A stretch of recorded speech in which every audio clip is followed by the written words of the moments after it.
laawol kisal ko laawol peewal e ɓan. Alhamdulillahi rabbil alamin. This conference is being recorded. Alhamdulillahi allazi ja'ala shahru ramadan afdala shuhuril am wa ikhtassahu min bayni ash-shuhuri bi faridati siyam wa ja'ala siyamahu ahada arkanil islam wa nadaba ila qiyamihi wa bashshara man qamahu bi ghufrani adh-dhunubi wal atham. فمن أكمله إيمانا واحتسابا تم له دينه واستقام. أحمده وأشكره على ما أولاه من جزيل الإنعام،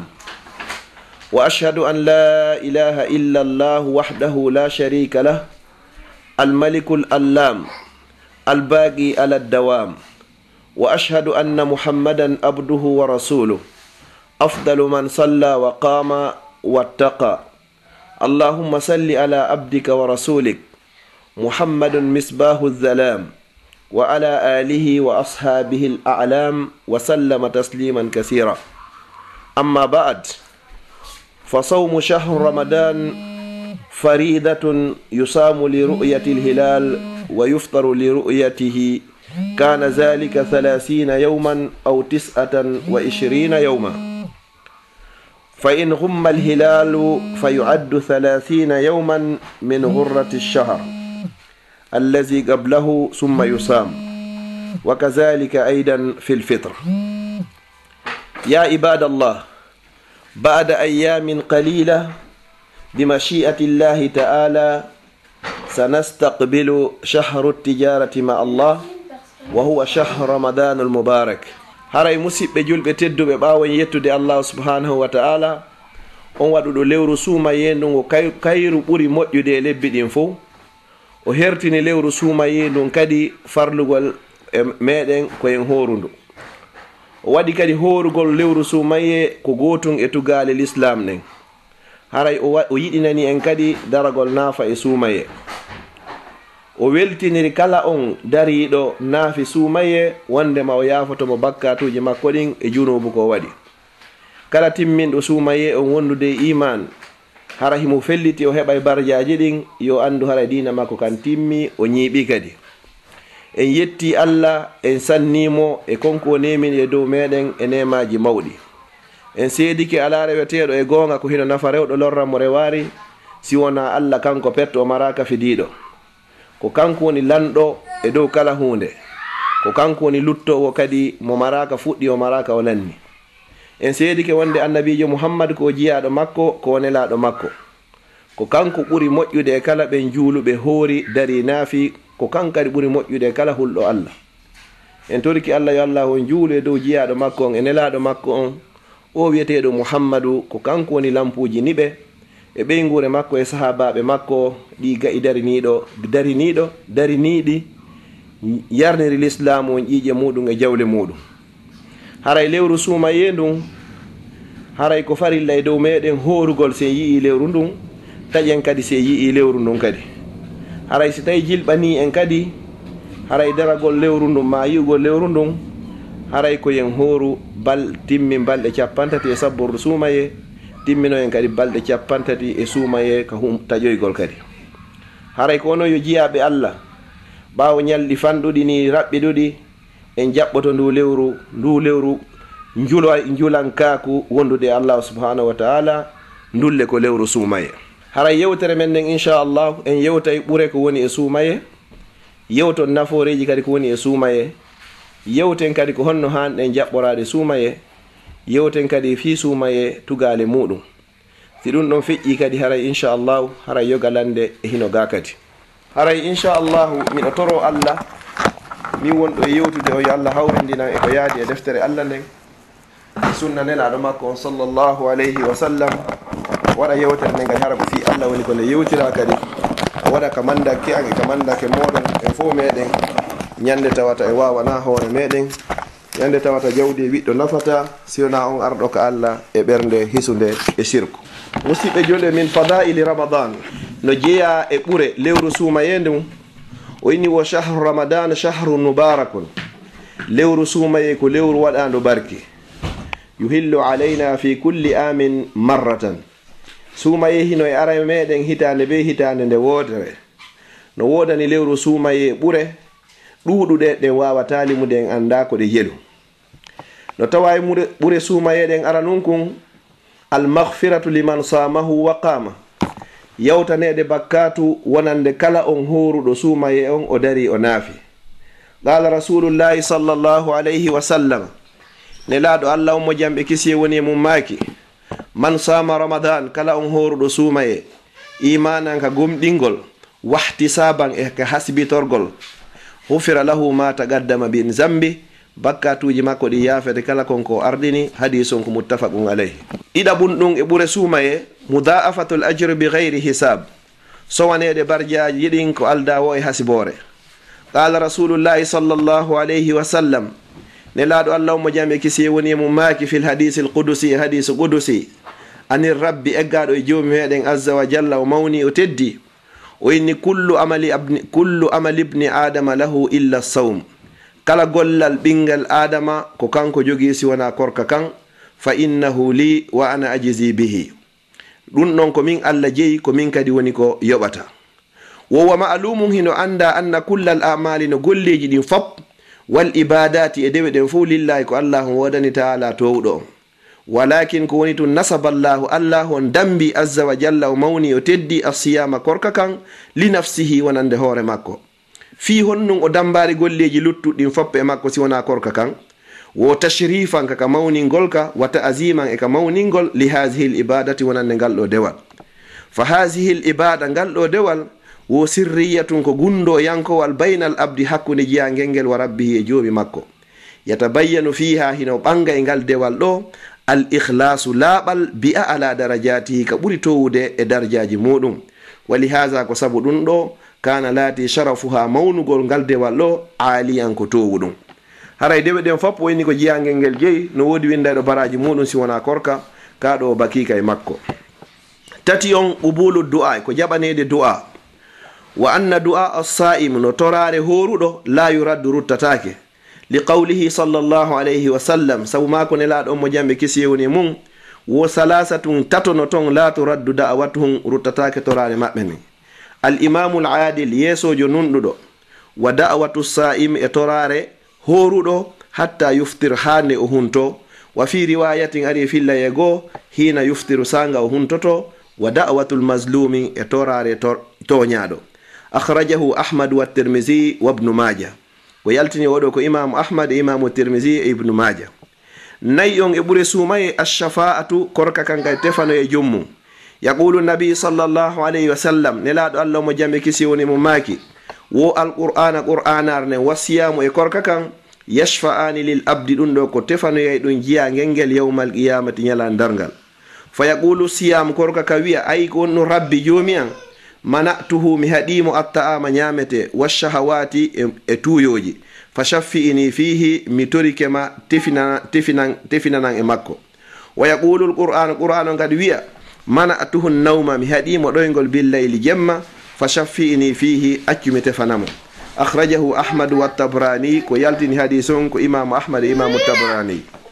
jawaɓum ɗum e ɓure korka kan husulu sawabi ko heɓugol barjari bi taftiri sa'imina sabu huntingol horugol ngol huntingol horuɓe ɓen wa min fadail no jeeya e ɓuri hada shahrul fadil nduɗo lewru mawndu anna sa'ima no horuɗo on bi imkanihi himo no newanomo an yahsula nde o heɓata ala ajri e joddi aksar min sa'imin ko ɓurɗudde e horuɗo goto li qawlihi alayhi salam sabu mako nelaɗo sallallahu alayhi wa sallam man fattara sa'iman kala on huntinɗo horuɗo kana lahu latantomo misla ajrihi sifa joddi kon on mo huntini gayru annahu ko woni tun kanko la yunqasu ɗuytatake min ajri sa'imi shay'un e baraji horuɗo on hay e hunde sa huntini horuɗo allah okkete baraji sifa kanko horuɗo on hara o ɗuytanaka an kadi a ɗuytanaka akhrajahu ahmad wa tirmidhi ko imamu ahmad e imam tirmidhi woni ko yaltini o hadis ɗo jeego on e ɓure suumaye al umratu fihi waɗoygol umra e lewru suumaye ka hajjatum ma'i no way wano an hajjiduɗo e an nelaɗo sallallahu alayhi wa sallam maki wo anna al umrata no umra fi ramadan e lewru suumaye wo ta'dilu hino fota sawaba barjari hajjatum ma ar rasuli sallallahu alayhi wa sallam wa on hajjiduɗo ene laaɗo sallllahu alayhi wa sallam ɓe maki hadis goo mo filli ɗum imamu boukhari e imam muslim umratun fi ramadan umra goto waɗaɗo e lewru suumaye ka hajjatun ma'i no way wa on hajjiduɗo e an. si ɗum ɗon feƴƴi jeɗɗi on e ɓuure lewru suumaye ndun ɓeni wo ihtisasu sa'imina bi babi rayyan ko hertinanede horuɓe dambugal no wi'e rayyan. qala nabi sallllahu alayhi wa sallam nelaɗo allah maki wo inna fil jannati ande no ka aljanna baban dambugal yuqalu lahu hingal wi'e babu rayyan dambugal rayyan yadkhulu minhu sa'imun no natiro e maggal horuɓe ɓen yawmal qiyamati ñala dargal la yadkhulu minhu natiroyta e ngal ɗon ahadum hay e goto hayruhum sina ɓen horuɓe. yuqalu wiyante ayna sa'imun honto horunoɓe woni fa yaqumuna ɓe immo fa iza dakhalu si ɓe naati uhliga bafangal ngal ferme falam yadkhulu minhu ahadum hay goto natitata ɗon hande kadi yalla newnan en natiro e ngal ɗo. si hadis on ko muttafaqun alayhi ko fotta ɗum e muɗum. jeetati on e ɓuure ko woni e lewru suuma e fatuhu ko udditugol abwabul jannati dambuɗe aljanna ɗen fop udditete si suuma on ari wa ihlaqu e sokede abwabun naari dambuɗe yiite ɗen fop. no suuma yon woni aride ni yo allah tawni newna wawen horgol dambuɗe aljanna ɗen fop jeetati allah udditay ɗe dambuɗe yiite ɗen fop jeeɗɗi allah sokay ɗe wa tasfidu shayatin seytaneji ɗin fof ɗi jolke ɗi kolmbe. qala sallllahu alayhi wa sallam ɓurnaɗo on maaki iza jaa ramadan si suumaye on ari futihat abwabul janna udditete dambuɗe aljanna ɗen wa hulligat abwabu naari soke dambuɗe yiite ɗen wa suffidatu shayatun seytanuji ɗin ɗi jolke. hadis on ko muttafaqun alayhi. jeenayon e ɓuure lewru suumaye takrimul umma ko teddinirgol ɗe mofte bi tanzilil qur'an fihi sabu jippingol qur'an on e nder ndu lewru suumaye. allah subhanahu wa ta'ala o daali wo shahru ramadanu allazi unzila fihi alquran hudan linnasi wa bayyinatin min alhuda walfurqan. wo lewru suumaye koye ndun jippina e muɗum qur'an on ko nde peewal wonande yimɓe ɓen ko nde ɓanganduye immorde e peewal ko sendidirde gonga e ferande. sappo e ɓuure suumaye takrimul umma ko teddinirgol mofte ɗen bi laylatil qadri o jemma kodduri wiyeteɗo laylatul qadr wo allati on hiya ko kanko hayrun himo ɓuri moƴƴude min alfi shaharin e di lebbi wulure ɗi jogaki laylatil qadri wa yakfihi fadlan yoni kadi lewru suumaye ndum ɓural wondema qur'ana on jippinama e nder lewru suumaye.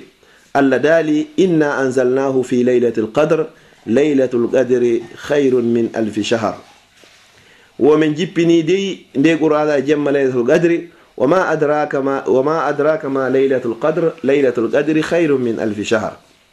ɓeni noon wo man hurima khayraha kala on perduɗo moƴƴere ko woni e on jemma ɗon kon faqad hurima al khayra kullu haray o perdi moƴƴere nden fof wala yuhramu harminantake noon perdata moƴƴere khayraha ko woni e mum kon illa mahrumun sina on harminanaɗo perduɗo yo allah dannen tawede ɓeɗo. wo sappo e goo on e ɓuure lewru suumaye ndum ihtisasul umma bi fadailin jamma ko hertinirgol ɗe umme ɗo e ɓuure nde mofte ɗo ɓuure ɗuɗuɗe kadi haranaɗe e kontaɗe ɗo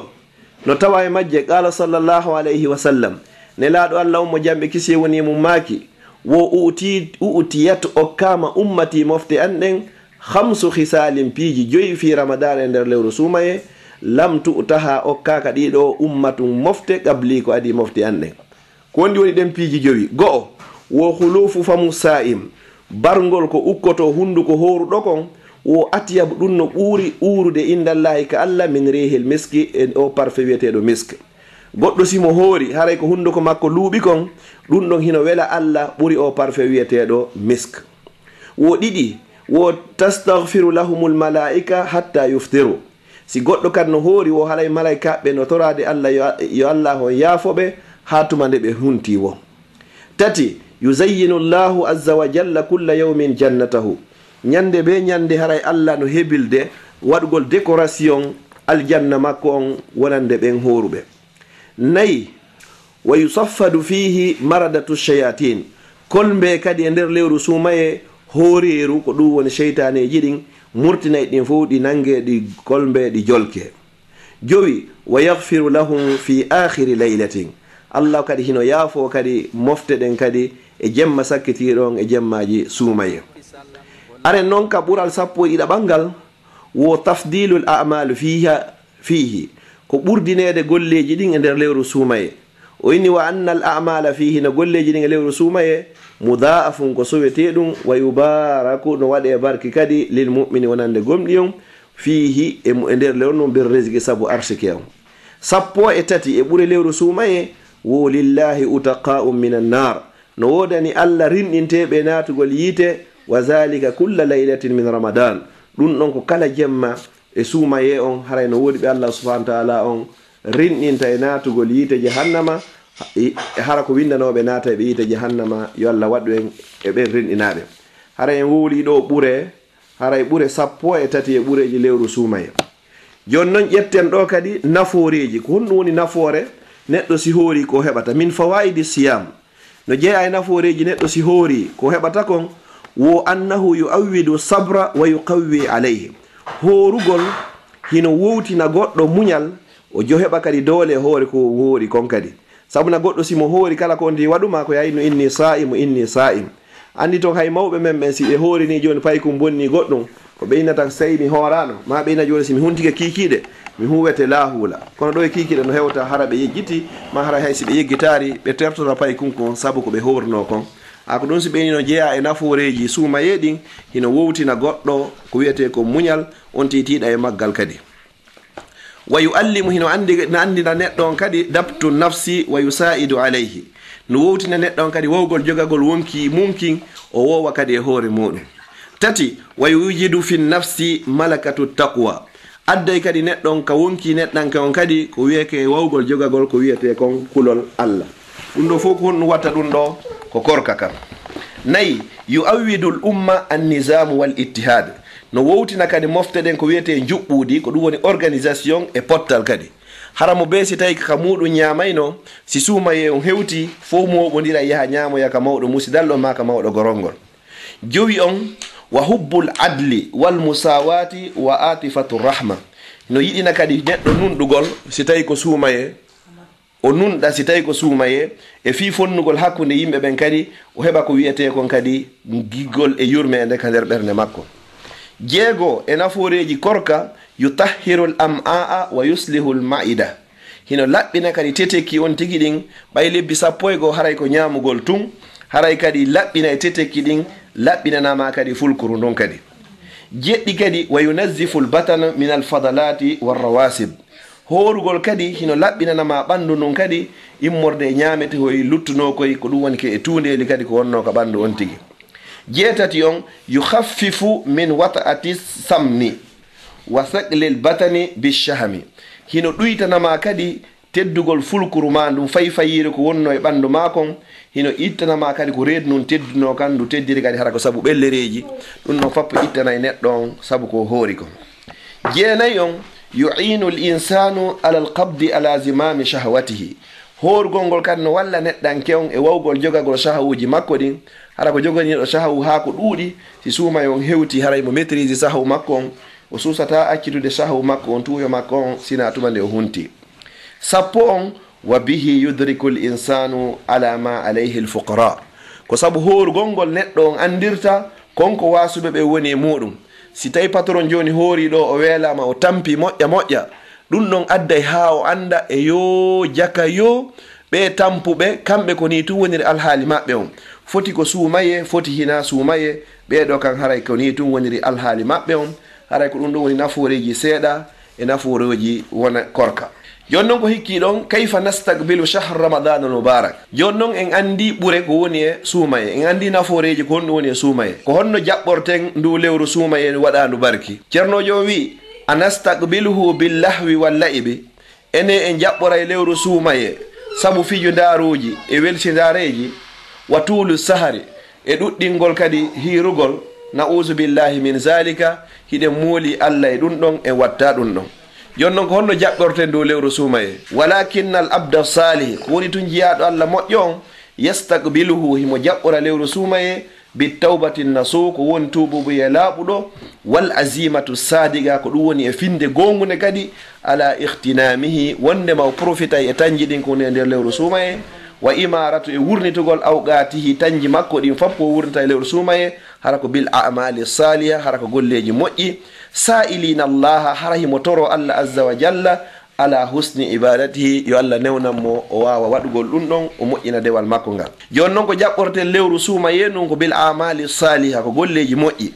ceernojo wi wa min al a'mali salihah no jeeya e golleji moƴƴi ɗi hanuɗen wadde allati tata'akkadu fi ramadan ɓuraɗi tentinede ɗin no woodi golleji buy kono ɓuraɗi tentinede ɗin hanaɗi waɗede suumaye goon assawmu ko horgol ngol wano wolirnoɗen noon ka fuɗɗode haray kala gollal ngal bani adama ngal golli haray kanko jeeyi ngal sina korka ɗum ɗon ko Allah on woni ko yoɓata ɗum ɗon kullu amal ibnu adama lahu lhasanatu bi ashri amsaliha kala gollal ngal neɗɗo o golli o yoɓete moƴƴere ko gotum kum ha 10 ila 700 di'ifin ha ko yahata guluje temeɗɗe jeɗɗi yaqulu ta'ala allahu towɗo hino dala azza wa jalla wo illa siyama si wona korka fa innahu li kanɗon ko min jeyka wa ana ajizi bihi ko min kadi woni ko yoɓataka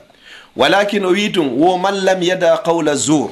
kala on mo accari wowlugol fenade man lam yada qawla zour kala on mo accari wowlugol fenade wa shahadatu zour e seritagol fenade wal amalu bihi e gollitirgol fenade falaysa lillahi haray allah on hajaka falaysa lillahi hajatun haray haaju allah ala fi an yada ta'amahu wa sharaba e nde oɗo accata ñamugol ma acca yargol goɗɗo himo hoori o ñaalay ñamude wala yarde kono o wowlay fenade o seritoto fenade o gollitira e fenade haray haaju allah ala e ka korka on tigi ɗo no tawa e golleji moƴƴi ɗi hanne wadde lewru sumay nden alqiyam daragol ngol naafa jemma naafa kadi ɓaawo imamum ɓaawo geeƴe ɗen sabu ne laaɗo sallah sallam maaki man qama ramadan kala on dariɗo naafi e lewru sumaye imana nga gomɗingal wahti saban e ka ɗaɓɓorgol barjaji ɗin hufira lahu ma taqaddama min zambi allah yafotomo konko ardini e bakkatuji makko akhrajahu lbukhari ko imam boukhari yaltini hadis o tati on e golleji moƴƴi hanaɗi waɗede nder lewru sumaye qala nabi sallllahu alayhi wa sallam ɓurnaɗon ɓe maaki wo afdalu sadaqati ko ɓuri moƴƴude e sadakaji ɗin fof sadaqatun fi ramadan ko sadaka ittaɗo e nder lewru sumaye haray koen hebbin ittugol sadaka on e nder lewru sumaye ko filli hadis on ko imamu al boukhari rahimahullah gollal ɗiɗaɓal e golle ɓuraɗe tentinede ɗen nder lewru sumaye it'amu ta'am ko ñammingol ñamete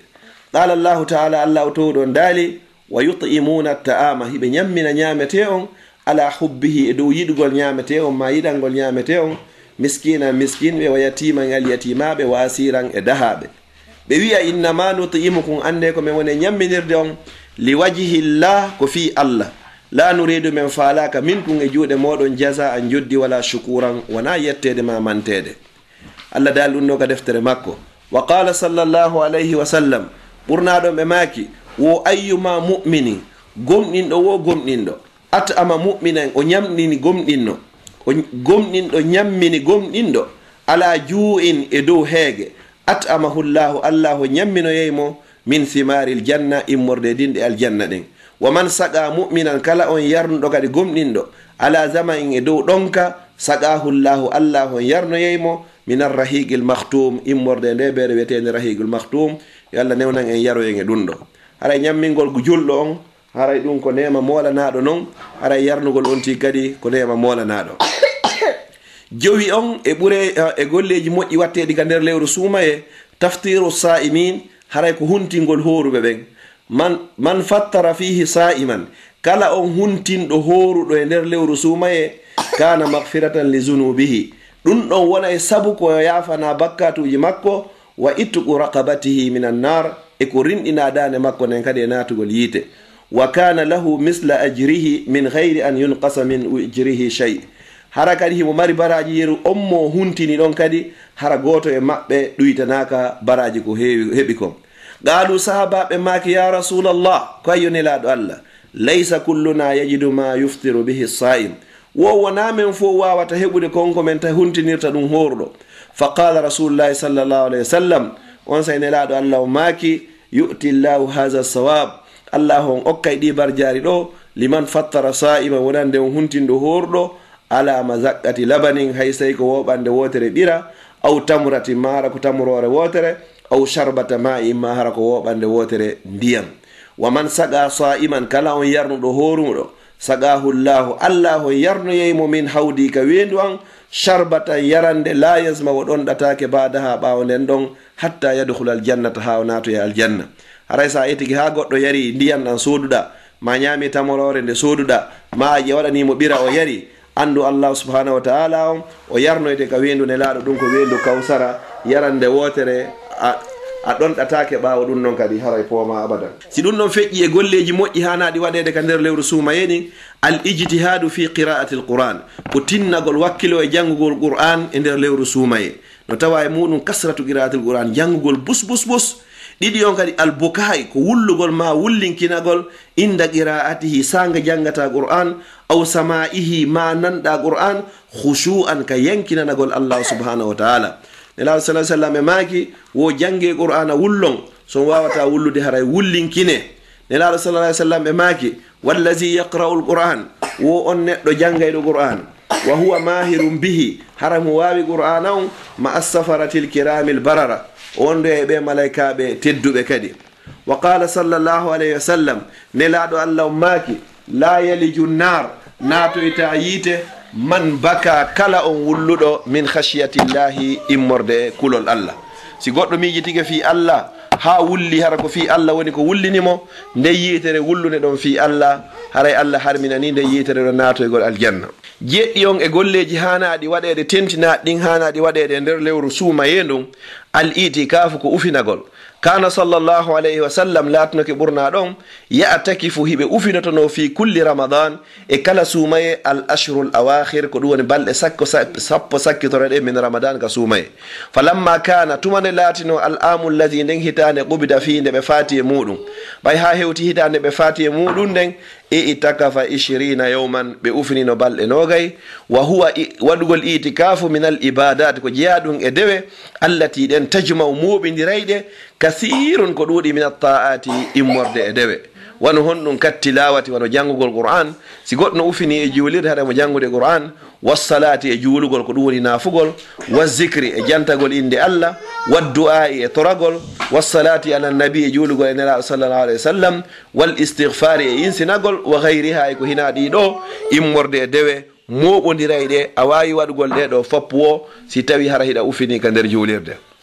jeetati on e golleji tentinaɗi hanaɗi waɗede ɗen ka nder lewru suumaye al umratu fi ramadan ko waɗugol umra e nder lewru suumaye ndum. waɗugol umra on e nder lewru suumaye ndum li qawlihi sallallahu alayhi wa sallam saabu mako nelaɗo sallallahu alayhi wa sallam umratun fi ramadan umra goto waɗaɗo e nder lewru suumaye ta'dilu hajjatan ma'i hino fotawa on hajjiduɗo e an sallallahu alayhi wa sallam.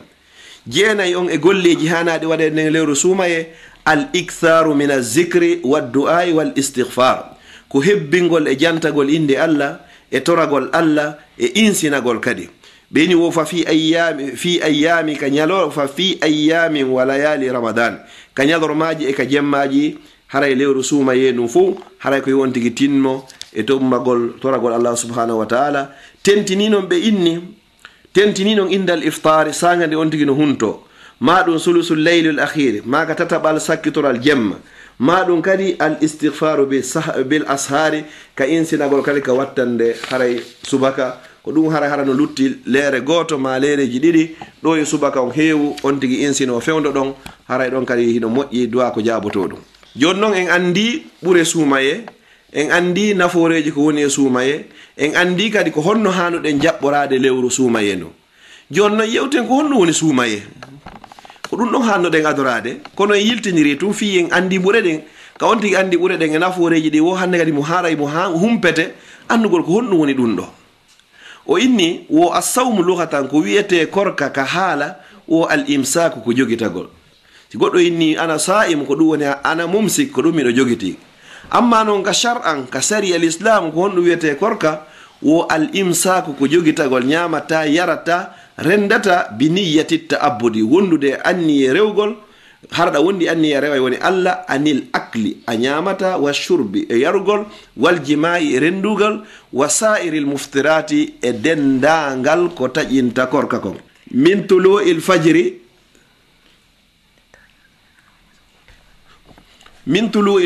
ila ka fajiri on feeri ila ghurubi shamsi haka nangi ngen muti bi ma'na honɗum haray a jogitoto woni miɗo wondi e Allah miɗo wondi e anne afwan miɗo jogiti ɗum ɗo anni e dewal mi ñamata mi yarata mi rendata mi memata kala ko taƴinantalan jogande maka fajiri on feeri ha ka nange ngen muti haray ko ɗum ɗo woni ko wiyete kon korka si ɗum ɗon feƴƴi tarihu fardiyatu siyam ko honde tuma woni o korka ko farla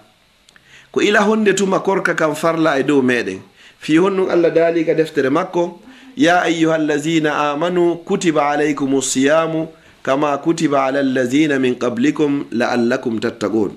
ko ila honde tuma ɗum ɗo farla e meɗen o wi wa qad farada allahu sawma ala muhammadin sallallahu alayhi wa sallam allahu farli korka kan e dow mofte muhammad sallallahu alayhi wa sallam yawma al isnaini ko ñalande tenen min shahri sha'ban e lewru sabburdi sumaye sanata isnatayni ko ɗum ka hitande ɗiɗaɓere min al hijrati al mubaraka ka firgune laaɗo sallallahu alayhi wa sallam barkinango ɓayne laaɗo sallallahu alayhi wa sallam ɓe nulama ɓe nulira duuɓi 4 ɓe wonti makka duuɓi 13 ɓe feri ɓe wi makka ɓe seeni madina tahi ɓe jogi duuɓi 53 ɓaynon ɓe hewti ɗon ɓaawo duuɓi ɗiɗi ko ɓe hewti madina e ñalande tenerre ko neññande korka kam farla e dow nelaɗo sallallahu alaihi wasallam Allah daali ka deftere makko ya ayyuhallazina amanu kono yo gomɗinɓe kutiba alaykum farlama e dow moɗon asiyama korka kama kutiba ono farlirano ala allazina e dow ɓen min qablikum aɗitiɓe on la'allakum belajo onon tattaquna hulay Allah haray ko ɗum ɗo woni tariha farlede korka jonnon ma hiya shurutu wujubi sawmi ko sartiji honɗi e honɗi goɗɗo hani timmingol si tawi korka kan noon ka waɗɗomo ka farlo e dow makko sarti ara noon ka al islam ko wonugol julɗo haray ko ɗum holli neɗɗo mo wona julɗo haray korka farlakimo ɗiɗi on al bulughu ko helli feede wal aqlu e jogagol hakkil fala yajibu sawmu korka waɗɗaki ala sabiyu e dow paykum walakin yu'maru bihi o yamirte yo horu in ataqahu si o hattani wa kazalika aidan ko non kadi woni korka kan kadi la yajibu ka waɗɗaki alal majnuni e dow feetuɗo haray paykum waɗɗaki mo farilla be o hoora kono noon ko yo ekkite wono ɓena yo horu tenen e alkamisa maɗum yo horu kadi hande o taƴa janggo maɗum yo horu ha e miɗi si tawi o wawi hunnande awa so wawani hunnande haray ko yo taƴu li qawlihi sallallahu alayhi wa sallam sabu mako ne laaɗo rufi alqalam haray ɓantanama karambol an salasatin ga e tato anin na'ibi ɗaniɗo hatta yastaygiza hatumande o fini wa anis sabiyi e paykum hatta yahtalima hatumande o hoyɗiti wa anil majnuni e feetuɗo hatta yaqila hatumande hakkilkin arti o tati on e sartiji yo korka waɗɗo alqudratu ala siyami ko hattangol horugol ngol fala yajibu haray korka waɗɗaki ala man la yastatiu e dow on mo taɓanaka horugol neɗɗo mo wawata horugol ngol haray korka kanka ka waɗɗakimo horugol fiyonu li kibarin hara ko sabu nayi hara o nawyi ha o wata horugo aw maradima hara ko sabu nawnare nayi on wo adamu wujubi ko wasede wodede mani kala ko haɗatamo e horugol kal haydi wano fiila yeeru a winni faasi ma ƴiƴam ɓesgo fala yasihu sellata siyamu korka alhaydu neɗɗo fiiliɗo sonnajo kadi so tawi himo fiili haray korka makko kanko yo taƴu si tawi o fiilike si tawi o hoori kadi ha e nokku arimo haray ko yo taƴu walanni fasa wona neɗɗo jibindo kadi balko woni yahrumu alayhi no harmi e dow makko wa alayha haray no fawimo alqada yoɓitoygol haray ko ɗi sartiji ɗo tati onti timminta si hoora goo on wiwɗen ko helli feede nden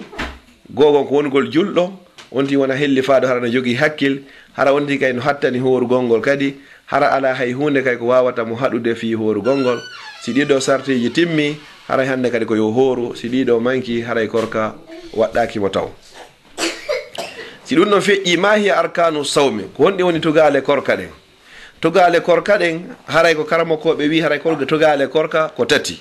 ara nun kon ko anniya on andi feɓugol anniya on fiɓa anniya mi hooray haray woni no wawi fiɓugol anniya ñande weetay suumaye o inna Allah mi annike mi hoora e lewru suumaye nu fop mayru balɗe 29 ma balɗe 50 si ganto heɓari la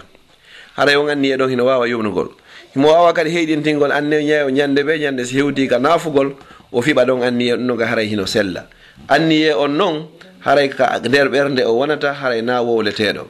yono be inni wo ko niyya on ko azmul qalbi ko fibugol ka bernde ala sawmi wonde ma horay imtisalan li amri llahi ka nyentingol yamirore Allah den azza wa jalla ma atabyidi bin niyya wondude aniya walo dagol e anniye on neddo so horay jango ko yo fibu anniye on kikide min al-layli jemma qabla tulu'il fajr ko adi fajiri on ferude لقوله صلى الله عليه وسلم سبنيل ما كن لا دون من لم يبيت الصيام قبل الفجر فلا صيام له kala ummo walo dari e anni e wonde ma horay ha fajiri o feri harayo ando mara korka benni wo watajibu no waddi anniyat hedintingol anniyon li kulli yawmin wonande kala nyallal nyande be nyande hara hedintina cerno jonno wi walawna wa sawmu shahri kullihi ajzahu so fibi non anni e wonde ma horay lewru no fop o fiba dun non de wotere dun non hino wawi mo yonugol haray tugalal dida bangal e tugale korka al imsaku ko jogitagol an jami'il muftirati e dendangal tajinay dim fop kala ko anduda bonnante korka haray ko ya jogito dun non kadi hara a wadari tati on e tugale korka den az-zaman ko tan on non wa huwa an-naharu ko dum woni ko nyalorma on haray ko nyalorma horirte wona jemma horirte si tawi ɗum noon feƴƴi haray korka kan kadi hino jogi ko wiyete sunnaji ɗin hiɗi ɗuuɗi en jantoto ɗo ɗi tati ma ɗi nayi no tawa e sunnaji ɓurɗi mawde ɗin e sunnaji korka ta'jilul fitre yaccingol taƴugol ngol huntagol law na noon yon tigi hunto kadi hara futuro on heeware kono ko woni ko ya hunto si juula futuro on ɗum ko sunna jaaɗuge sunnaji nelaɗo sallallahu alayhi wa sallam nelaɗo sallallahu alayhi wa sallam no maaki wo mofte maɓɓe ɗen serata hiɓe moƴƴere wo barki kadi wona e mofte maɓɓe ɗen fodde hiɓe yaccinde hunta gongol ɓe nenna sulla gongol ɗiɗi on ta'khiru suhur ko nennugo sulla gongol kadi ha ka sallijo wiyata ɗon as-salatu khairu min an-nawm ha ɗon hara wontigi hino ñamude hara noon koye wonti ñaamu aɗo wolde ɗum noon so woli ɗum noon haray lanni hande kadi tati on addu'a indal iftar ko du'a gongol kay sanga huntoto kadi ɗum noon kay ko sunnaji ɗin si hewti ɗon hara nawonti nango e wowlugol e haalaji ko ya tampir dewal tampira turunde Allah subhanahu wa ta'ala no tawa e sunnaji ɗin kadi al iftaru ala rutabin haray kadi ko tajirgol kay tamaro ko wiyete rutab hara ko tamaroje kecce ɗen si onti no wodi aw tamrin ma tamaroje hara ko ɓenduɗe ɗen si ɗum ɗo fu heɓaki aw ma in on tigi tajira hara ko ndiyam si tawi noon ɗiɗo fof heɓari kala ko haray ko on tigi tajiri haray no wawa sellugol jonno si ɗum ɗon feƴƴi no tawa kadi hino toon piijigo kadi bonnayɗi korka ɗin ma hiya mubtilatu sawm piijigoɗi gollay toon korka wonwa honno wusulu shay'in ila al jawfi kala ko hewtoyi ka nder reedu haray ɗum noon kadi bonni korka kadi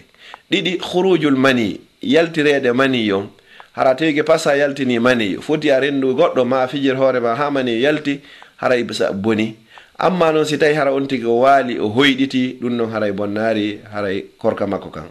al istiqa'ul amd loƴitagol tutugol hara on tigi tewi pas ukka kollum kon ton loƴito ha tuta si tawi on tigi tuti ɗon haray korka makko kan boni haray no tawa kadi e ko bonnay ɗi kon man akala aw shariba nasiyan summa lam yumsik neɗɗo so yejjiti o ñaami ma o yari o inna noon joni ɓay mi ñaami mi yari hande kadi yomi continue o ronka jogitagol haray korka makko kan boni si goɗɗo no yejjiti o ñaami ma o yejjiti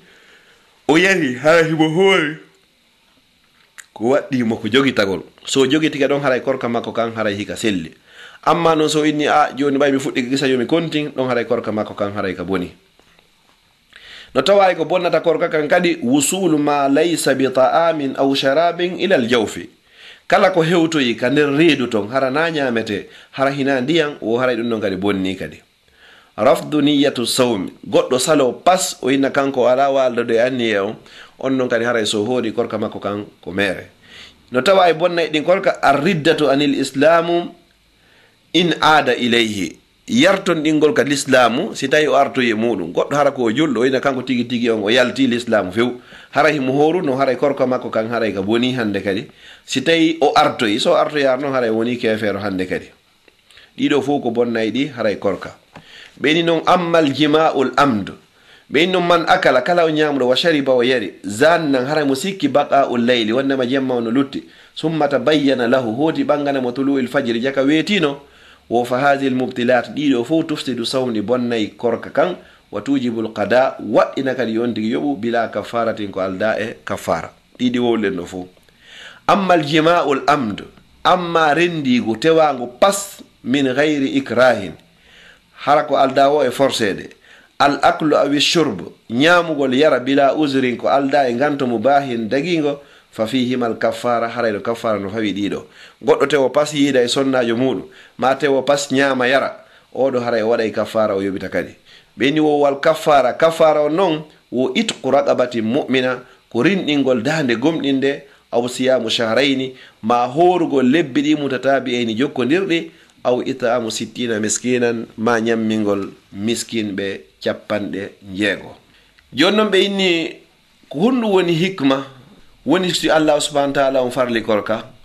wo al kaffu an shahawati ko fiye waaw jogitaade tuuyoji men ɗin isi sirru sawm nde tawayno gundo korka kan wa maqsuduhu ko faanda e korka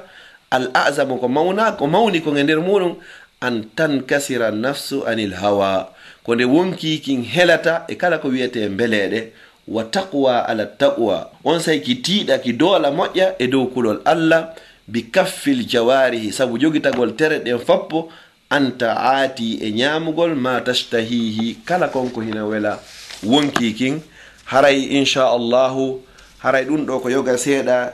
e ko yowondirno e lewru suuma yenum haray no luttiɗo yoga e lande ɗe hanuno ɗen jaabade ɗo inchallahu en darde so tawi on ɗumannoto ɗo haa ka geeƴe ɗe yoni o haray no tawa e masalaji hawnaki lande buy hara hino ɗo si tawi en jaabi kede hawnaki ko landeteno kon foppo yaltoray e nder muɗum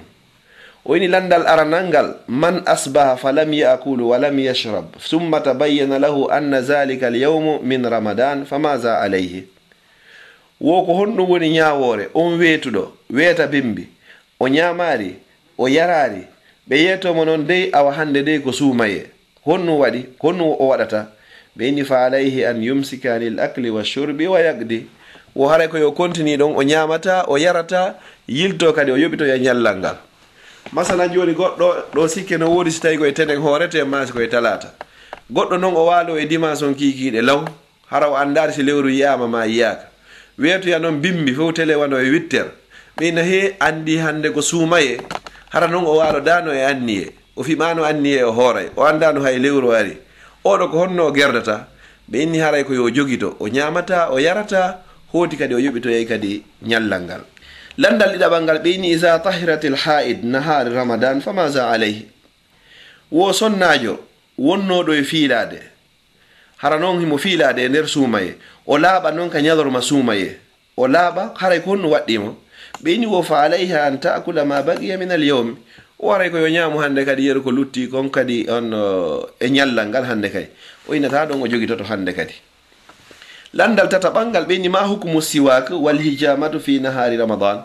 ko honɗum woni ñawore gosagol ma hombitagol ñalorma suumaye haray gosagol e hombitagol e ñalorma suumaye ɓe inni wo fala ba'sa lissaimi asiwaku fi jami nahari ramadan wa kazalika alhijam wo haray ella ala wonande on neɗɗo horuɗo nde o gosoto haray ella ala namo kadi nde o hombitoto landal nayaɓal ngal ɓe inni ma hukmu man zara'u alqayyu fi ramadan ko honɗum woni ñawore on mo turre awƴi ɗum ñalorma suumaye ɓe inni man zara'ahu alqayyu fala qada alayhi si turre nden awƴikema hiɗa joɗino tun waɗa parat yalta wo hay hunde a yoɓata wa in istaqa'a fa qa'a fa alayhi alqada si tawi noon o looƴitike tun hande kadi ha o tuuti haray o yoɓitoye ngal ñallal ɗon landal jowaɓal ngal ɓe inni ma hukmu man asbaha junuban wa lam yatatahhar aw imra'atun haidun tahurat qabla alfajri falam yahtasila illa ba'da alfajr wo ko honɗum woni ñawore on weetuɗo bimbi tawata himo wondi e janaba hara o laɓɓinaki masalan goɗɗo o hoyɗito o weetora noon maɗum goɗɗo himo wondi e sonnajo makko ɓe yiida jemma wona noon ha weeta hara ɓe lootaki maɗum sonnajo kadi wonnoɗo e fiilade o laaɓa noon kadi ko adi fajiri on kono so laaɓi aɗo fajiri on hara o lootaki sina tuma nde fajiri on feewi ko honɗum ɓeyni won yawore ɓeeɗo ɓeyni wo fa alayhima no fawi ɓeeɗo ɗiɗo noon an yahtasilande ɓe loototo ha ɓe laaɓa pos waya suuma ɓe hoora zalika al yawm ngal ñallal ɗon fi honɗum maniyo on fop longal ngal fof ko heɓiɓe ko adi fajiri on feerude ko wonno ko ɓe lootaki wala yajuzu siyamu yawmu nahar haray sellata ka goddo hoora nyande julde e yawmo ili donkin dido kadi en balle don didi wo ma hukumu man aftara fi nahari ramadan li daruratin mislul maradi ko honɗum woni ñaawore on taƴuɗo ñalomore ɗo suumaye hara ko taƴinimo hoorade wo haray ko sabu nawnare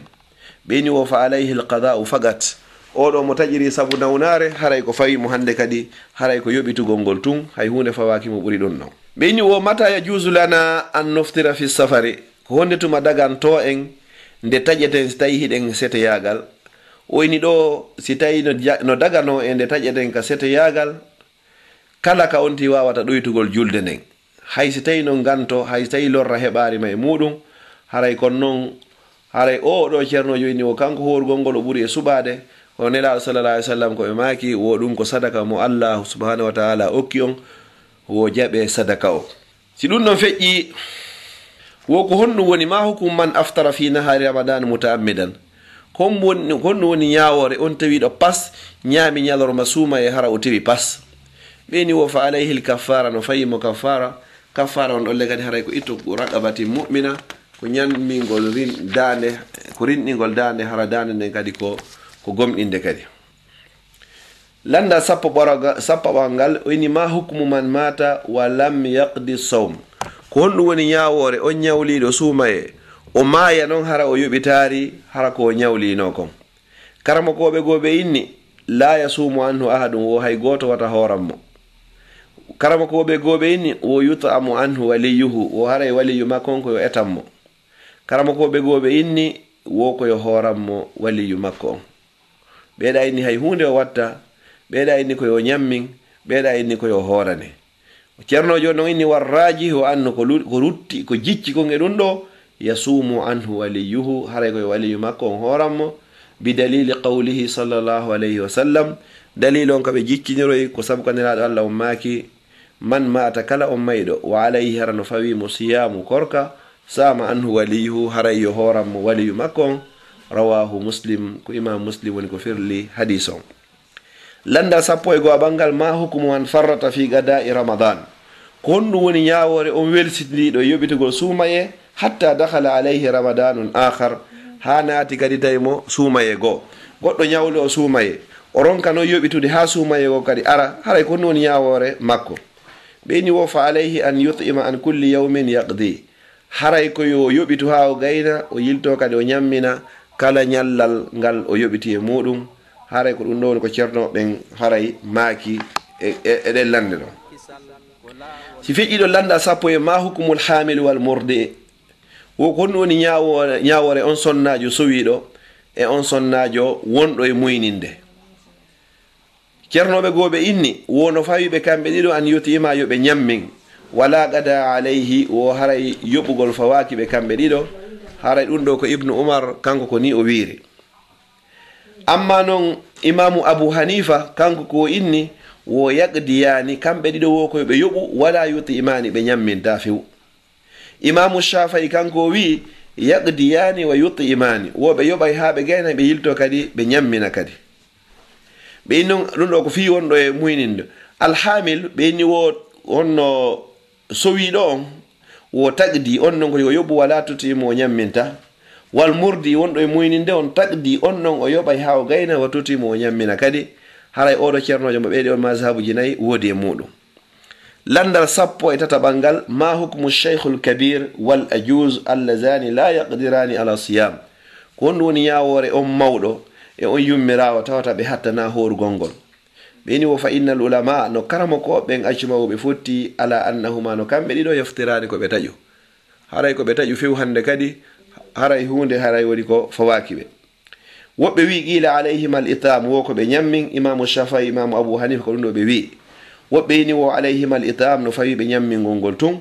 haray woɓɓe no inni haray ɓe ñamminta ɓe yuɓitata hande kadi hay e hunde haray mi daro wana waɗo inchallah leere gueƴe ɗe yoni ka amen ga haray inchallah mi arta joni nder 15 à 20 minutes أقول قولي هذا وأستغفر الله لي ولكم فاستغفروه إنه هو الغفور الرحيم والسلام عليكم ورحمة الله وبركاته. لا والكسل